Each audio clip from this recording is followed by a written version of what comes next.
Bienvenidos a la tercera clase de Rudimentos, el discipulado de la Iglesia Palabra Viva a las Naciones que trata sobre las doctrinas fundamentales. En esta ocasión vamos a estudiar la segunda doctrina fundamental, que es la fe en Dios. Oremos para empezar. Bendito Señor, muchas gracias porque tú nos estás hablando y estás poniendo estos fundamentos en nuestra vida. Gracias, Señor, porque a través de estas enseñanzas tú nos impartes el conocimiento necesario para poder tener un fundamento firme en nuestras vidas y que eso sea un ancla que nos mantenga cuando hay vientos y tribulación en nuestras vidas, Señor. Te pido porque cada uno de nosotros, estudiantes y maestros, Señor, podamos ser investidos con tu espíritu de sabiduría y de revelación para que estas verdades sean hechas vida en nosotros, sean puestas como una palabra en acción en nuestras vidas. En el nombre de Jesús te lo pedimos. Amén y amén. La fe en Dios es la doctrina fundamental que trata sobre lo que nosotros creemos. Es hablar de nuestra fe y de que al hablar con otros podamos decirles que nuestra fe se centra en el hecho de la deidad de Jesús de Nazaret y de su relación con el Padre y con el Espíritu Santo, y luego dirigirles para que lo acepten como su propio Salvador personal y Señor. En Hebreos 6.1, la última parte, vemos esta doctrina. Dice, no echando otra vez el fundamento del arrepentimiento de obras muertas, de la fe en Dios, y luego continúa con la doctrina de bautismos, pero en esta ocasión vamos a estudiar la fe en Dios. ¿Qué es la fe? Antes de continuar hablando de la fe en Dios, tratemos de definir qué es la fe. Diferentes traducciones de Hebreos 11.1 nos ayudan a comprender qué es la fe. La primera traducción es la de Reina Valera Gómez y dice así: es pues la fe, la sustancia de las cosas que se esperan, la demostración de lo que no se ve. La segunda traducción que tenemos es la Nueva Traducción Viviente y que dice así: la fe es la confianza de que en verdad sucederá lo que esperamos. Es lo que nos da la certeza de las cosas que no podemos ver. Y la última traducción que veremos es la Dios habla hoy y dice: tener fe es tener la plena seguridad de recibir lo que se espera. Es estar convencidos de la realidad de cosas que no vemos.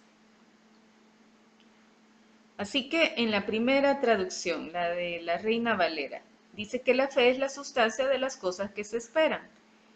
Y en efecto, la fe es sustancia que Dios deposita en nuestros corazones. Y esa sustancia es lo que nos da la certeza de las cosas que no podemos ver, como dice la Nueva Traducción Viviente. Y nos da la seguridad de recibir lo que se espera, según la versión Dios habla hoy.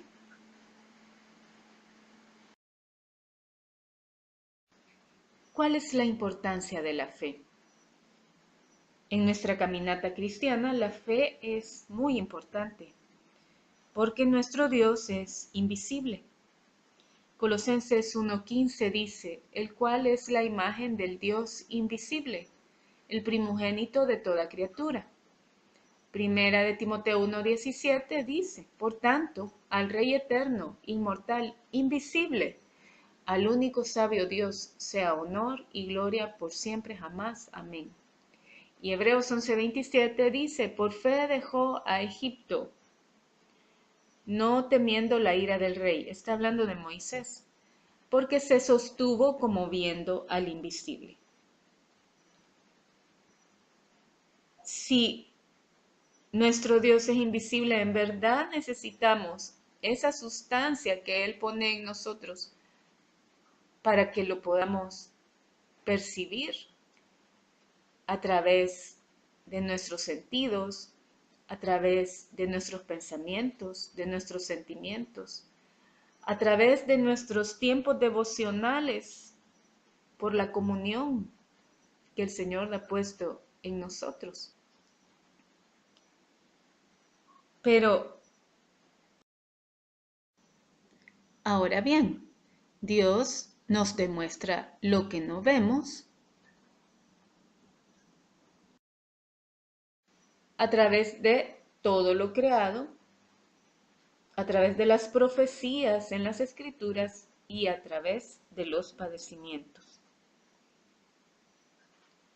Todo lo creado, las profecías cumplidas de nuestro Señor Jesucristo y los padecimientos de nuestro Señor y los que nosotros mismos padecemos por causa de su nombre, fortalecen la medida de fe que en un inicio fue depositada en nuestros corazones.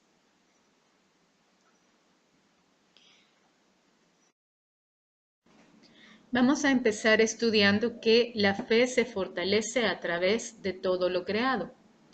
Pablo dijo que todos los hombres conocen acerca de Dios, porque lo que de Dios se conoce les es manifiesto, pues Dios se los manifestó. Porque las cosas invisibles de Él, su eterno poder y deidad, se hacen claramente visibles desde la creación del mundo, siendo entendidas por medio de las cosas hechas, de modo que no tienen excusa. Romanos 1, 19 y 20.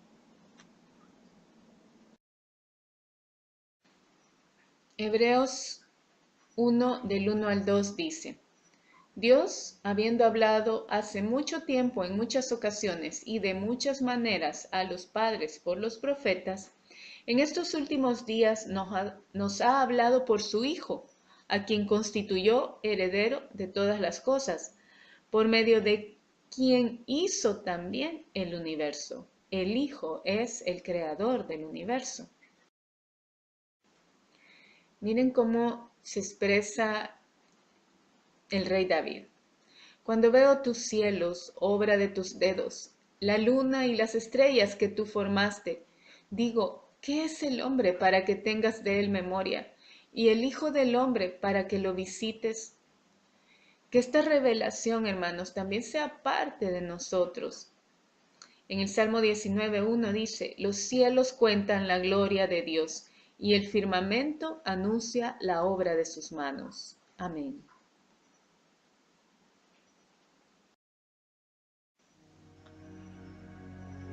En el principio era el Verbo estaba con Dios, y el Verbo era Dios.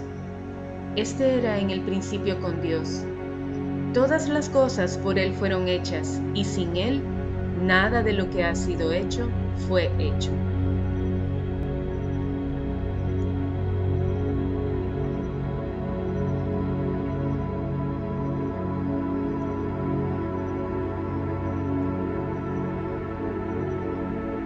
Jehová me poseía en el principio, ya de antiguo, antes de sus obras.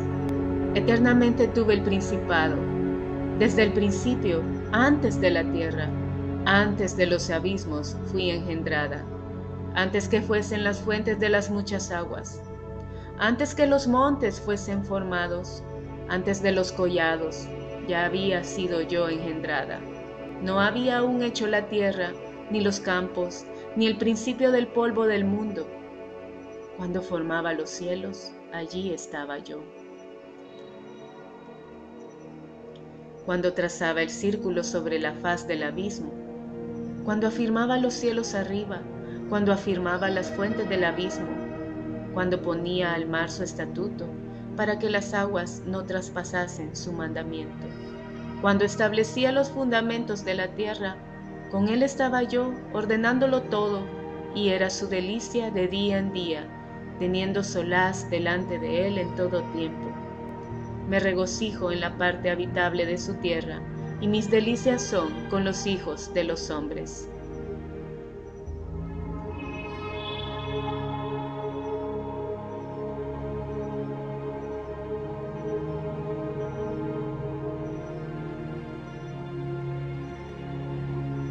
El rey David dijo: me acordé de los días antiguos, meditaba en todas tus obras, reflexionaba en las obras de tus manos. Que esa sea nuestra oración también.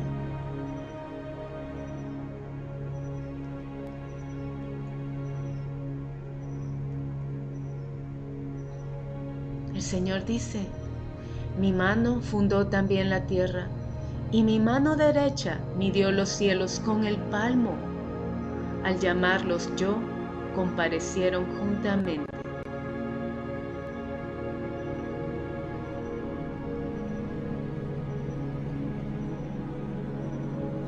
El Señor le tuvo que decir a Job: ¿podrás tú atar los lazos de las Pléyades o desatarás las ligaduras de Orión? ¿Sacarás tú a su tiempo las constelaciones de los cielos o guiarás a la Osa Mayor con sus hijos? ¿Supiste tú las ordenanzas de los cielos? ¿Dispondrás tú de su potestad en la tierra?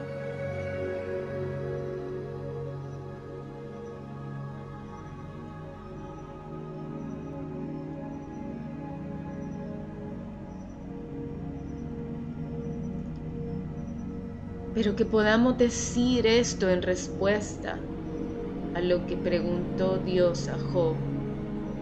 Desde antes que nacieran los montes y que crearas la tierra y el mundo, desde los tiempos antiguos y hasta los tiempos postreros, tú eres Dios.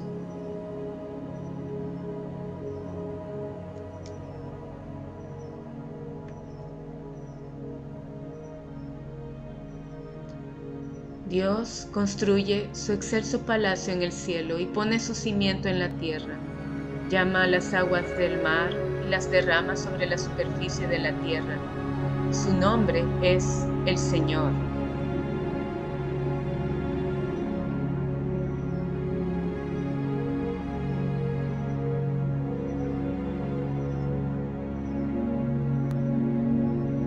Señor, que no seamos necios.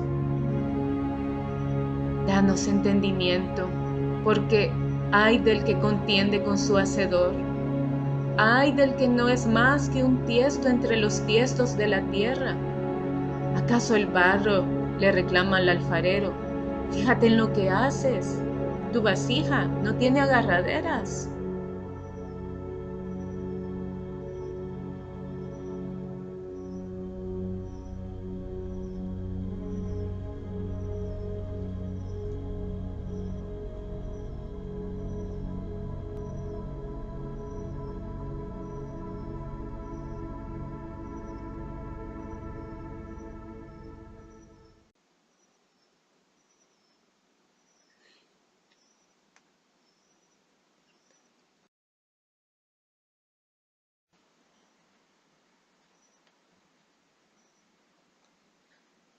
Todas las cosas por Él fueron hechas y sin Él nada de lo que ha sido hecho fue hecho.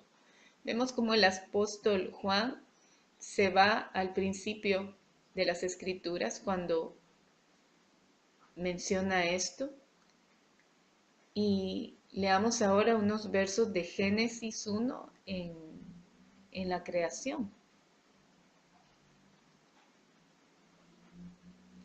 Y dijo Dios: produzcan las aguas criaturas que se mueven y tienen vida, y aves que vuelen sobre la tierra, en el firmamento abierto de los cielos.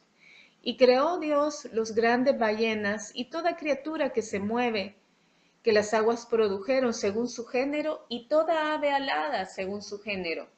Y vio Dios que era bueno. Y Dios los bendijo, diciendo: fructificad y multiplicaos, y llenad las aguas en los mares, y las aves se multipliquen en la tierra. Y fue la tarde y la mañana el quinto día. Y dijo Dios: produzca la tierra seres vivientes según su género, bestias y reptiles y animales de la tierra según su género. Y fue así. E hizo Dios animales de la tierra según su género, y ganado según su género, y todo animal que se arrastra sobre la tierra según su género. Y vio Dios que era bueno.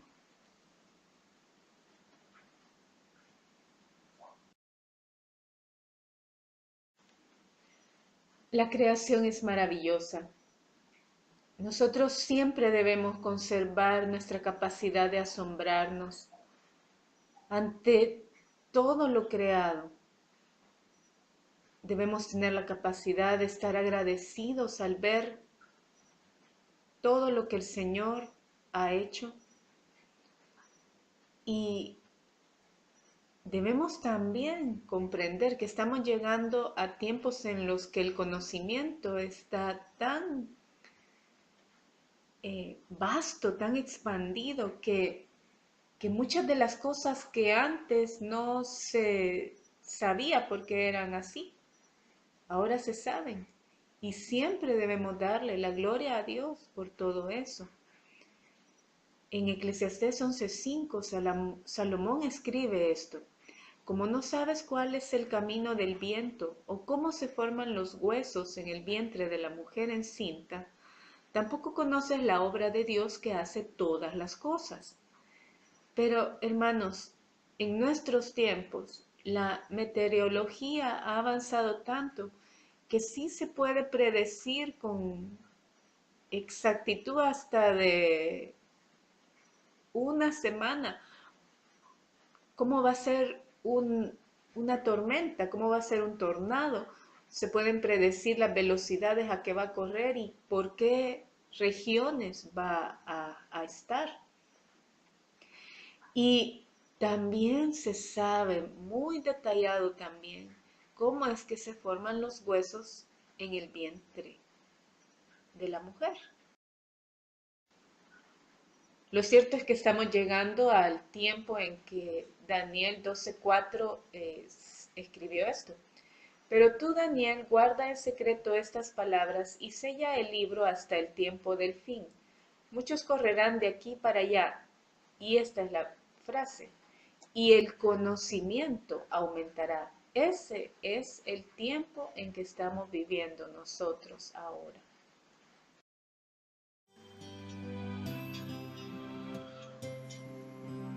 Sorprendámonos, hermanos, y démosle la gloria al Señor al ver la formación de un bebé y cómo la tecnología ha llegado a visualizar la formación de un bebé.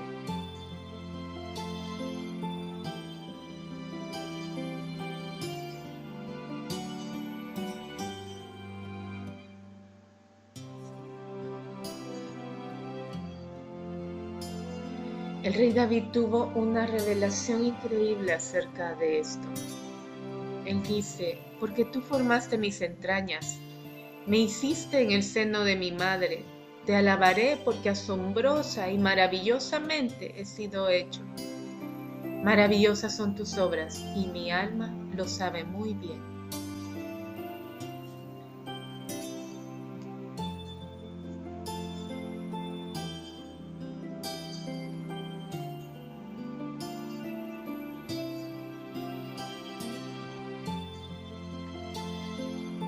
No estaba oculto de ti mi cuerpo, cuando en secreto fui formado y entretejido en las profundidades de la tierra.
Tus ojos vieron mi embrión, y en tu libro se escribieron todos los días que me fueron dados, cuando no existía ni uno solo de ellos.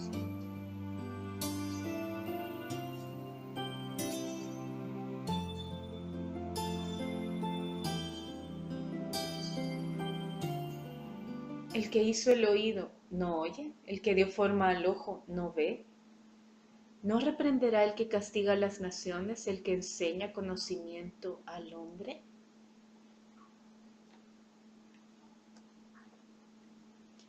Y siguiendo Con animación por ordenador podemos entrar en la célula para ver este asombroso esta sistema en acción. maravillosa tecnología, veamos la replicación del ADN. Después de entrar en el núcleo de la célula, vemos las hebras del ADN bien enrolladas. Son las bibliotecas de instrucciones necesarias para construir cada proteína en un organismo.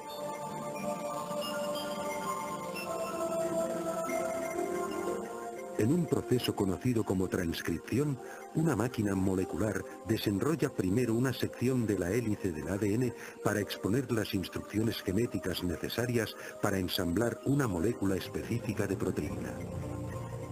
Otra máquina copia luego estas instrucciones para formar una molécula llamada ARN mensajero.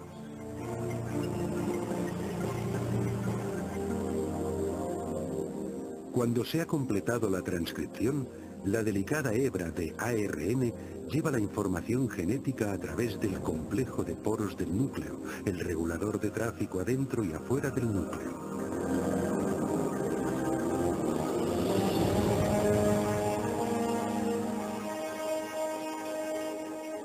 La hebra de ARN mensajero se dirige a una fábrica molecular en dos partes llamada ribosoma. Después de fijarse con seguridad, comienza el proceso de traducción.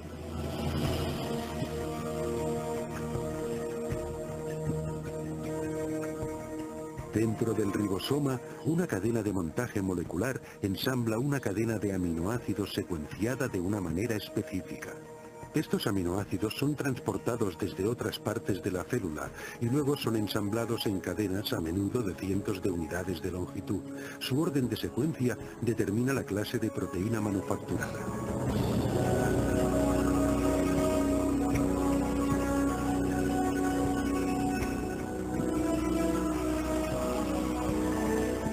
Cuando se completa la cadena se transporta desde el ribosoma a una máquina con forma de barril que ayuda a doblarla en la forma precisa y crítica para su función.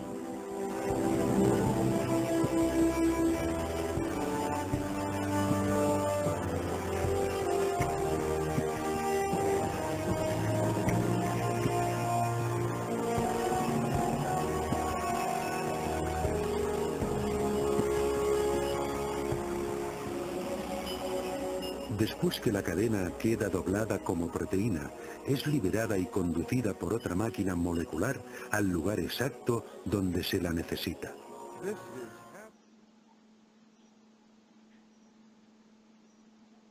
Esto es simplemente sorprendente, hermanos. Estamos viviendo en un tiempo en el que la ciencia ha descubierto cosas que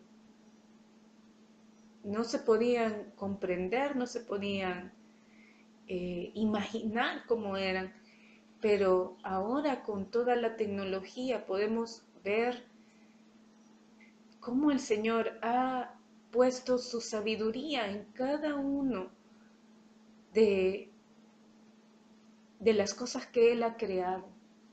Es simplemente maravilloso y nosotros debemos estar agradecidos de vivir en una época en la que podemos tener la revelación de toda su sabiduría en cuanto a la creación. Y para terminar, yo quisiera que miráramos un video de el flagelo bacteriano. Es una parte de una bacteria y antes de verlo quiero decirles esto. ¿Quién iba a pensar que el Señor iba a hacer uso de una bacteria, un ser microscópico, para poder dar a conocer su grandeza? Él no solo usa el universo infinito para darse a conocer, también usa el mundo invisible microscópico. Ahora los científicos por medio de microscopios electrónicos no solo miran la bacteria, sino que una parte de la bacteria. Pueden ver esta increíble máquina que confiere movimiento a las bacterias, que se llama el flagelo bacteriano. Los bioquímicos han empleado micrografías electrónicas como esta para identificar las piezas y la estructura tridimensional del motor del flagelo.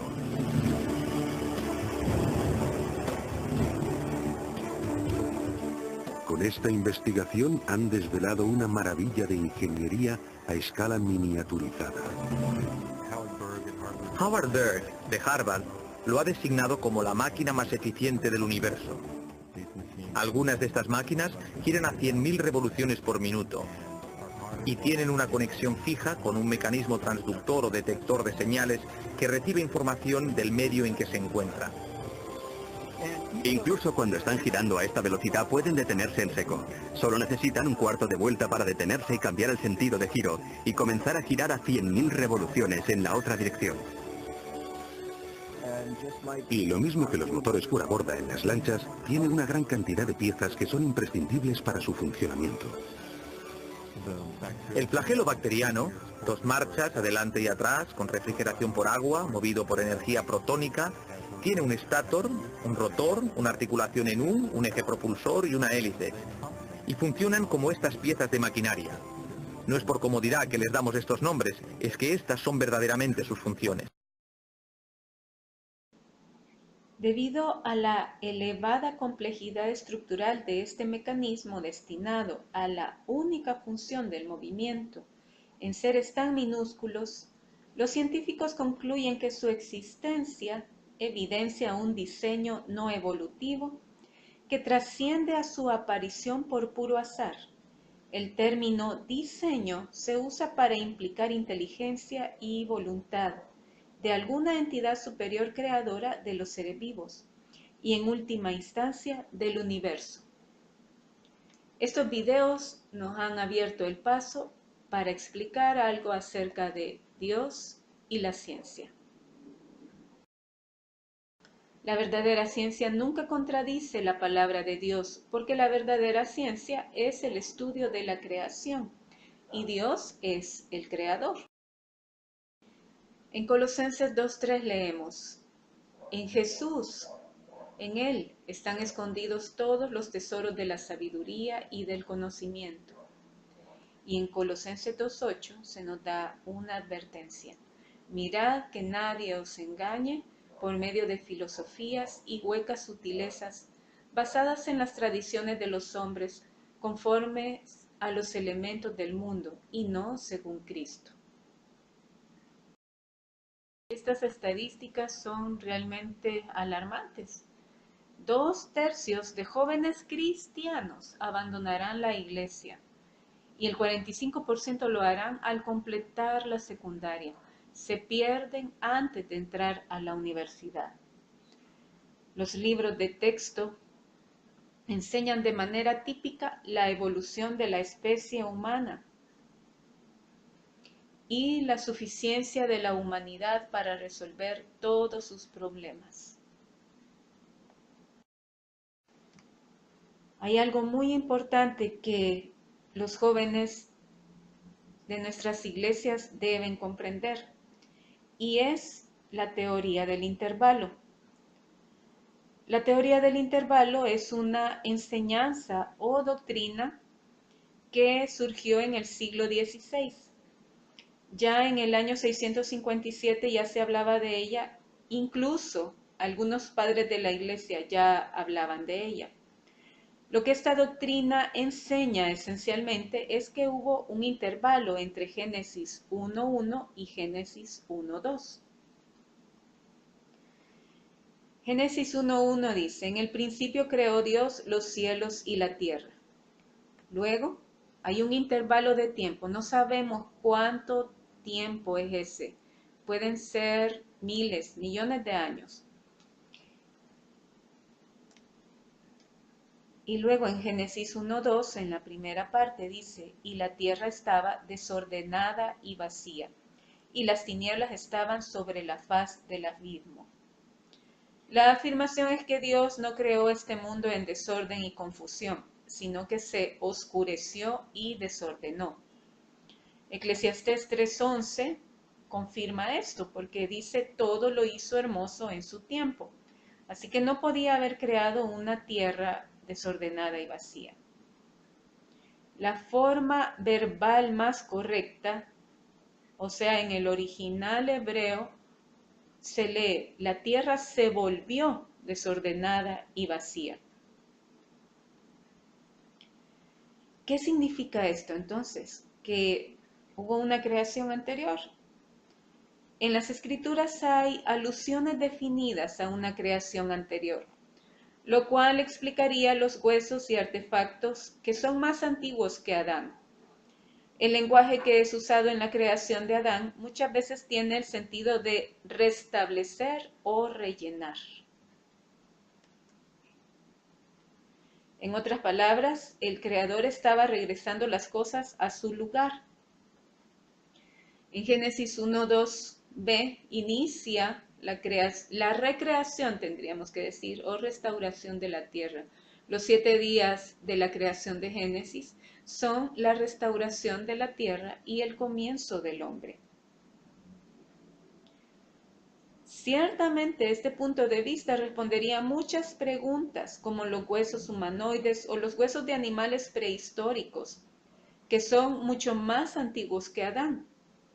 Se postula que cuando Satanás fue echado del cielo, corrompió a los habitantes que había sobre la tierra y trajo cataclismos que llenaron de oscuridad este mundo. Dios no creó a los demonios como tales. Obviamente son el producto de la maldición que fue incurrida con la caída de Satanás.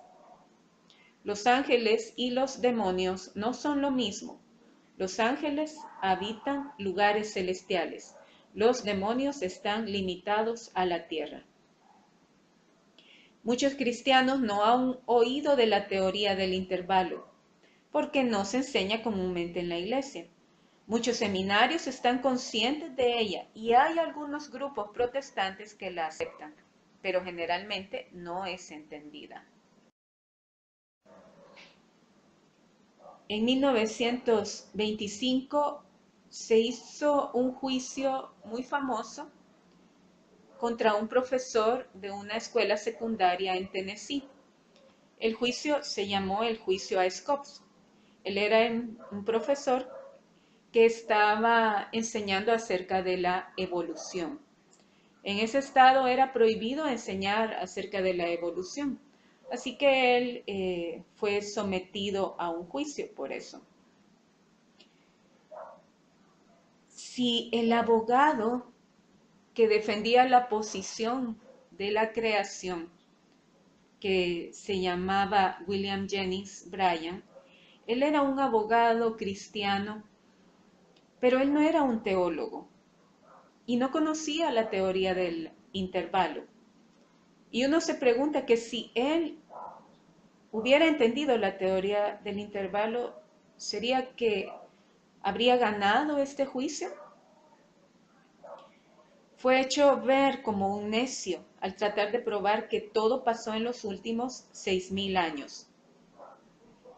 Muchas veces a los jóvenes cristianos se les roba la fe cuando asisten a una universidad y se les muestra claramente que las cosas son más antiguas de lo que les habían sido enseñadas. Sin embargo, veamos, ¿cuál será el milagro más grande entonces? Muchos científicos y geólogos piensan que hubo un cataclismo global en los últimos 15.000 a 20.000 años. Pero el problema que tienen con esta teoría es que contradice algunas de sus otras teorías, porque eso significaría que toda la vida evolucionó a lo que vemos hoy en los últimos 15.000 a 20.000 años. Y eso realmente sería un milagro. Lo que queremos decir es que se requiere de más fe para creer eso que para creer que Dios dijo que existiera. Hemos tocado ampliamente cómo es que todo lo creado fortalece nuestra fe. Ahora vamos a pasar al siguiente punto que fortalece nuestra fe. Las profecías en las Escrituras. La mayoría de los escépticos oyen solo las preguntas y creen que no hay respuestas. Sin embargo, en realidad tenemos grandes respuestas para sus preguntas. El cristianismo es verdadero.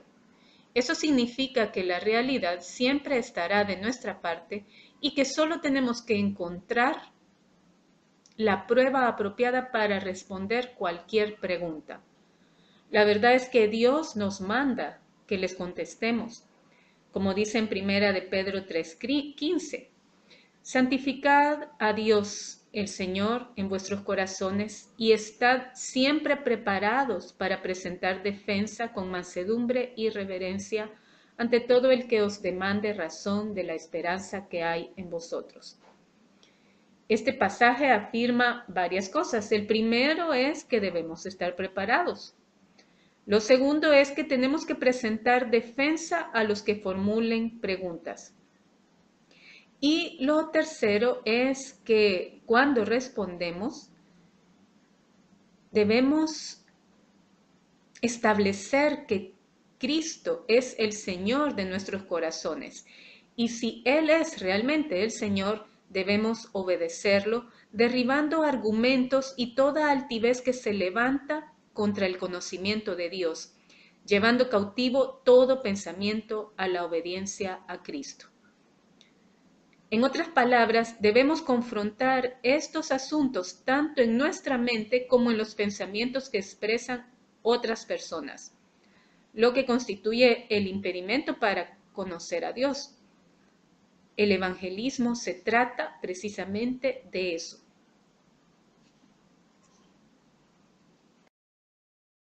La clave para hablar de nuestra fe con otros se centra en el hecho de que necesitamos convencerles de la deidad de Jesús de Nazaret y luego dirigirles para que lo acepten como su propio Salvador personal. En Romanos 10:14 leemos: ¿Cómo pues invocarán a aquel en el cual no han creído? ¿Y cómo creerán en aquel de quien no han oído? ¿Y cómo oirán sin haber quien les predique? Y en Romanos 10:17 dice: así que la fe viene por el oír y el oír por la palabra de Dios. Hermanos, estamos siendo llamados por nuestro Señor para hablar estas verdades a todo el que nos demande una explicación, una respuesta a sus preguntas. De esa forma es que vendrá la fe a ellos. El apóstol Pablo hizo mucha apologética. Aquí vemos en uno de sus encuentros con los griegos en Atenas, cómo es que él llevó a estas personas a presentarles al Señor Jesús. Él empieza diciendo esto: porque pasando y mirando vuestros santuarios, hallé también un altar en el cual estaba esta inscripción: al Dios no conocido. Aquel pues que vosotros adoráis sin conocerle, a este yo os anuncio. El Dios que hizo el mundo y todas las cosas que en él hay, este, siendo Señor del cielo y de la tierra, no habita en templos hechos de manos, ni es honrado por manos de hombres como si necesitase algo, pues él a todos da vida y aliento y todas las cosas. Pero Dios, habiendo pasado por alto los tiempos de esta ignorancia, ahora demanda a todos los hombres en todo lugar que se arrepientan, por cuanto ha establecido un día en el cual juzgará al mundo con justicia, por aquel varón a quien él designó, dando fe a todos con haberle resucitado de los muertos, Y cuando oyeron de la resurrección de los muertos, unos se burlaban y otros decían, te oiremos acerca de esto en otra ocasión. Pero eso inició en los griegos un deseo de saber más. Y empezaron a creer. Y de allí en adelante el Evangelio fue difundido por todo el mundo conocido. El Señor Jesús ordenaba esto. Y esta es la vida eterna, que te conozcan a ti, el único Dios verdadero, y a Jesucristo, a quien tú has enviado. Esto debe ser primordial cuando nosotros hablamos a otros de nuestro Señor. Y el Evangelio de Juan fue escrito para esto, para que creáis que Jesús es el Cristo, el Hijo de Dios, y para que creyendo tengáis vida en su nombre. Y aquí vemos cómo es que nuestra fe se fortalece por las profecías, porque el mismo testimonio de Jesús es el espíritu de la profecía. Yo me postré a sus pies para adorarle, dice en Apocalipsis 19:10. Él me dijo, mira, no lo hagas, yo soy consiervo tuyo y de tus hermanos que retienen el testimonio de Jesús. Adora a Dios, porque el testimonio de Jesús es el espíritu de la profecía. Así que es muy importante estudiar la profecía en la Biblia. Eso fortalece nuestra fe, porque vemos cómo se han ido cumpliendo las profecías del Antiguo Testamento en el Nuevo. Y sería muy necio de parte nuestra si viendo esa evidencia no creyéramos que lo que falta de la profecía que aún no se ha cumplido, no se vaya a cumplir. Tenemos que estar muy conscientes de la preexistencia de Cristo. Cuando Juan el Bautista estaba hablando, él decía, después de mí viene un hombre que es antes de mí porque era primero que yo. Él es antes de todas las cosas.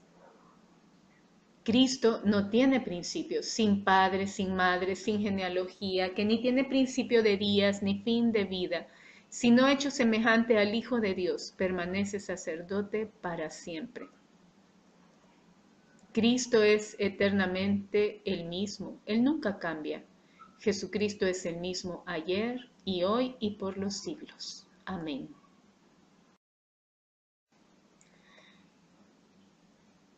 Y Jesús vino a este mundo, la luz verdadera que alumbra a todo hombre, venía a este mundo. Y estas son profecías de nuestro Señor que tuvieron su cumplimiento cuando Él vino en carne a la tierra. La luz se cubrió de piel, el Todopoderoso se limitó a las leyes naturales de su creación, el pan de vida sintió hambre, el agua de vida sintió sed. Jesús es el más grande depositario de la gracia divina y nos enseñó a recibirla. En el Evangelio de Juan aparecen 7 discursos. Todos tienen un punto de divinidad, pero el tercer discurso, el que se llama la divinidad del Hijo, que está en Juan 5, del 19 al 47, es donde el Señor se presenta a sí mismo como Dios. Y esto es muy importante que todos lo entendamos. Veamos este discurso. Este discurso tiene su origen cuando el Señor estaba en la puerta de las ovejas, en el estanque de Betesda. Allí él tuvo un encuentro con un hombre paralítico, que ya tenía 38 años de estar paralítico, y quería entrar al estanque cuando el ángel movía las aguas, pero por su condición no había logrado nunca llegar de primero. Así que el Señor lo ve, le dice si quiere ser sano, y en el instante, después que el Señor habla con él, le dice, sé sano, levántate, toma tu camilla y camina. Así que el hombre sintió la sanidad en su cuerpo y se levantó su camilla y anduvo. El día en que el Señor Jesús hizo este milagro era un día de reposo. Y eso fue suficiente para que los fariseos lo atacaran. Los jefes judíos se molestaron tanto que tuvieron aún más ganas de matar a Jesús. Y no lo querían porque, además de sanar a los enfermos en el día sábado, decía que Dios era su Padre y que por eso era igual a Dios.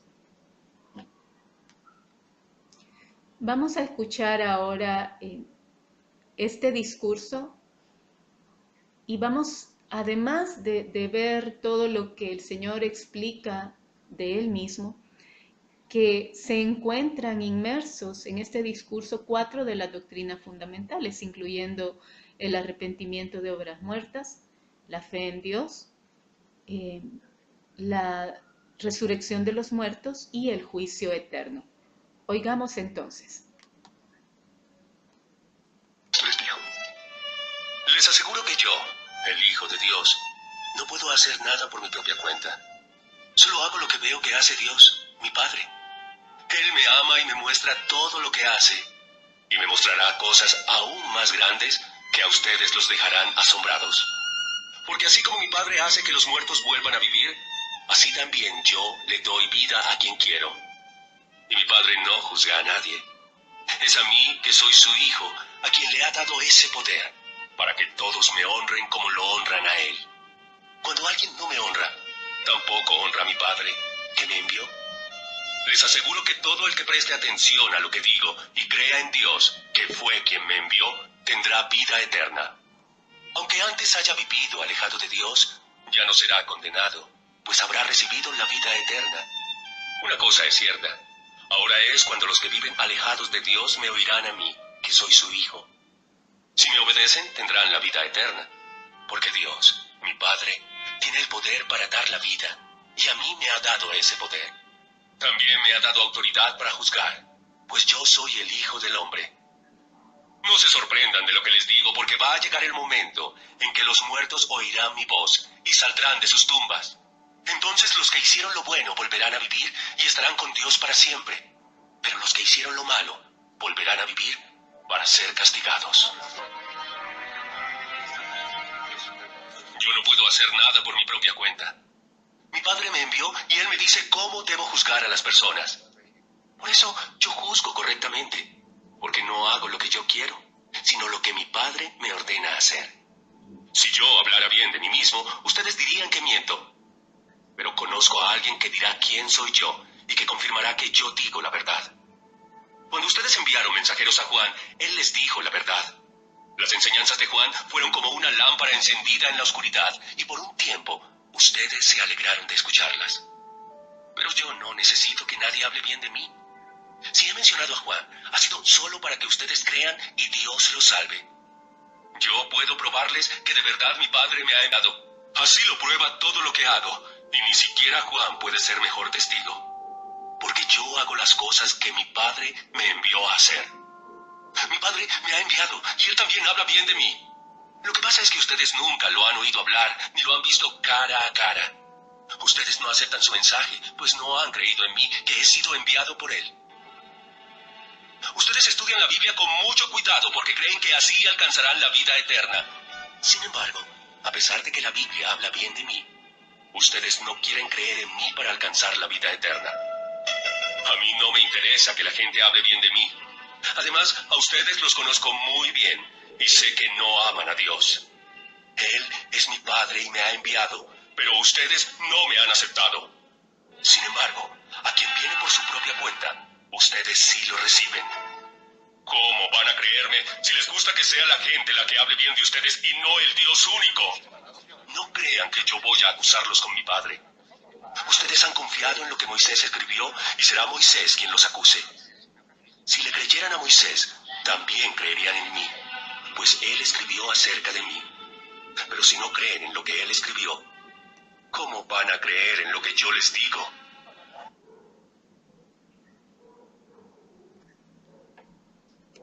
Es claro que el Señor en este discurso está estableciendo su deidad, está estableciendo que Él es Dios, pero está también estableciendo que vuelvan a las Escrituras, que vuelvan a las profecías que se han dicho de Él para que puedan corroborar lo que Él está diciendo. Las profecías entonces son muy importantes. Jesucristo es el mismo que se apareció en la zarza ardiente a Moisés. Jesucristo es el mismo cuya presencia estaba en el lugar santísimo sobre el propiciatorio. Jesucristo es quien vino a este mundo, a esta tierra, a enseñar, y es el mismo que tiene un encuentro personal con cada uno que le recibe como su Señor y Salvador.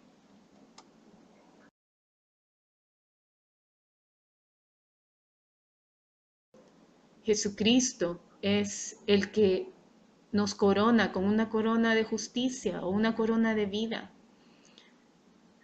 Jesucristo hizo muchos cumplimientos de la profecía cuando a lo largo de todo el tiempo de la ley se sacrificaban los corderos. Esa era la señal de que Jesucristo iba a morir en una cruz. Jesucristo caminó sobre las aguas, salvó a Pedro.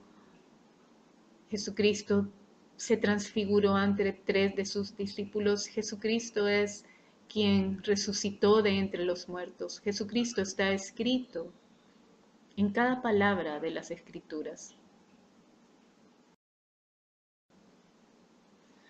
Aquí hay una serie muy larga de profecías que se cumplieron en la vida de nuestro Señor. No las vamos a ver todas, vamos solo a revisar algunas. Por ejemplo, Él es nacido de una virgen, eso estaba en Isaías 7:14 y tuvo su cumplimiento en Mateo 1, 18 al 25 y Lucas 1, 26. También tenemos cómo es que Elías le precedió en Juan el Bautista. Eso estaba profetizado en Malaquías 4, del 5 al 6. Y tiene su cumplimiento en Mateo 11, 14 y Mateo 17, del 10 al 3.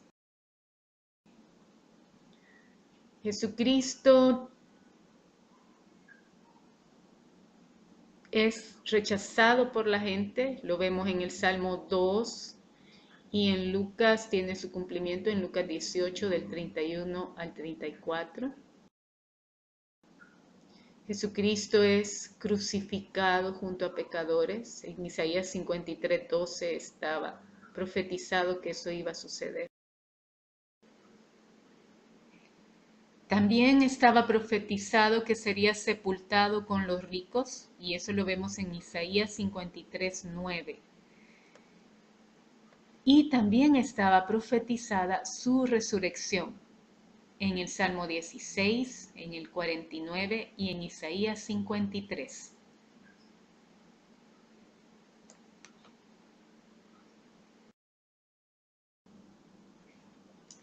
Y ahora vamos a entrar a los padecimientos, que es lo tercero que fortalece nuestra fe. Dios es bondadoso.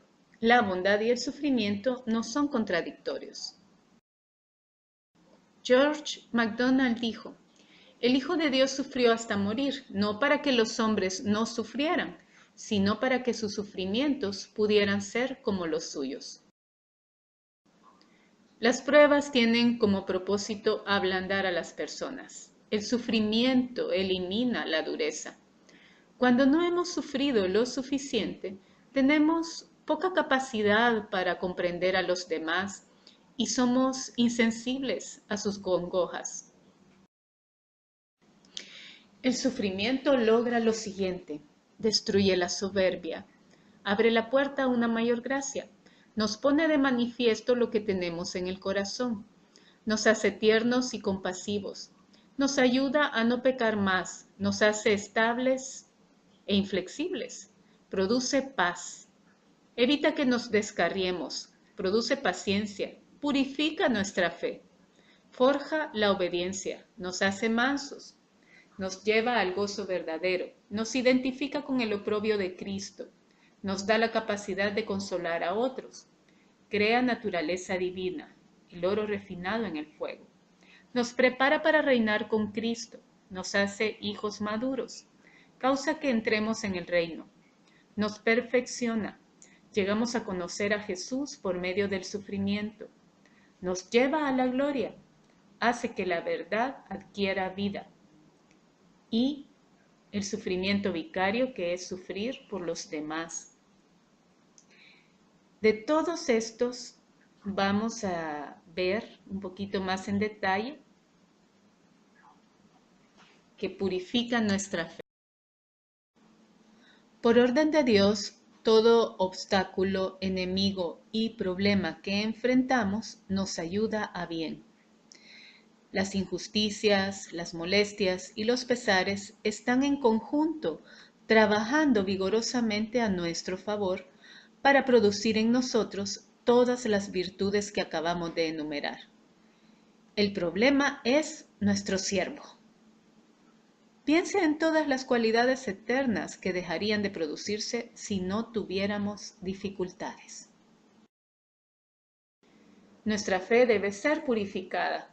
En Primera de Pedro 1:7 y Santiago 1 del 2 al 3 claramente declaran: para que sometida a prueba vuestra fe, mucho más preciosa que el oro, el cual aunque perecedero se prueba con fuego, sea hallada en alabanza, gloria y honra cuando sea manifestado Jesucristo.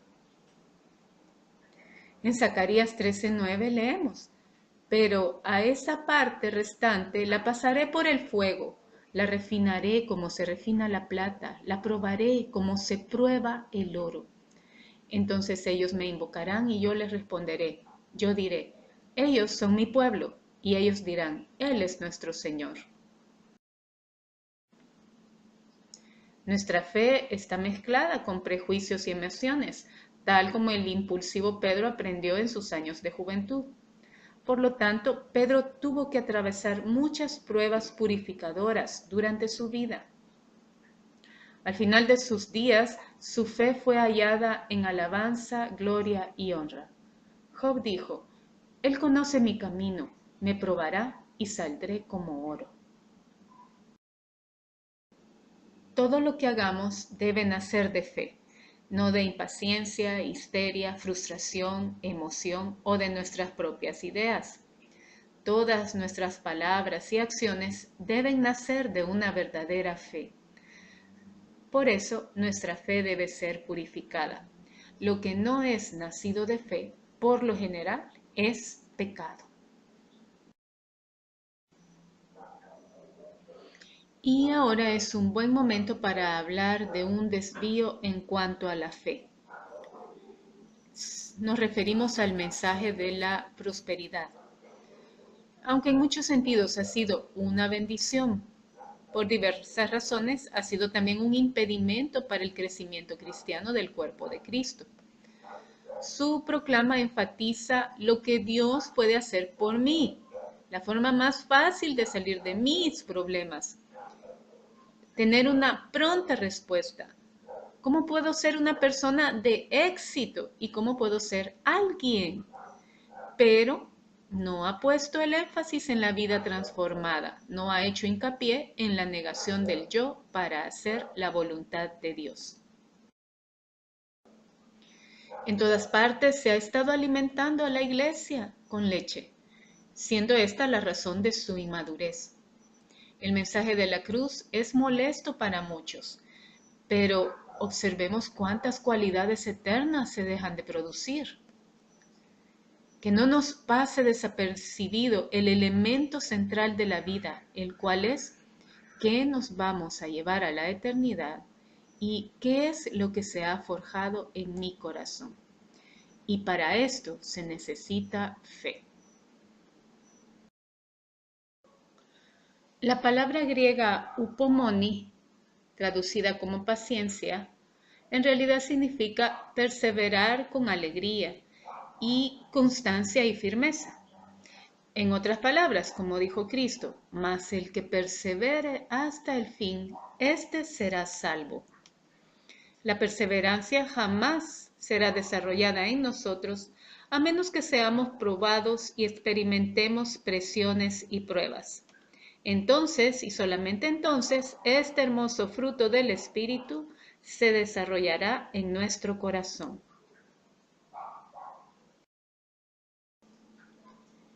Entonces ahora podemos responder por qué la fe se ve fortalecida con los padecimientos. Muchos cristianos que padecen no experimentan ser más fuertes en la fe. Son como Demas, el discípulo de Pablo que lo abandona en el momento más difícil de su vida, porque amaba más el mundo. Pero otros cristianos que padecen permanecen en la fe y son mucho más fuertes en el Señor. Pablo dijo, si sufrimos, también reinaremos con Él. Y este es un conocimiento muy excelente. ¿Cuántos se beneficiarían los jóvenes creyentes de saberlo? Esta visión de la eternidad que encontramos en Apocalipsis 5:10, que dice, nos ha hecho para nuestro Dios un reino y sacerdotes y reinaremos sobre la tierra, es la que nos hace entender que para reinar el carácter debe ser formado a través del padecimiento, hasta el punto de ver en las adversidades oportunidades para desarrollar el carácter de Cristo. Esto es lo que hace que nuestra fe se fortalezca. Amén.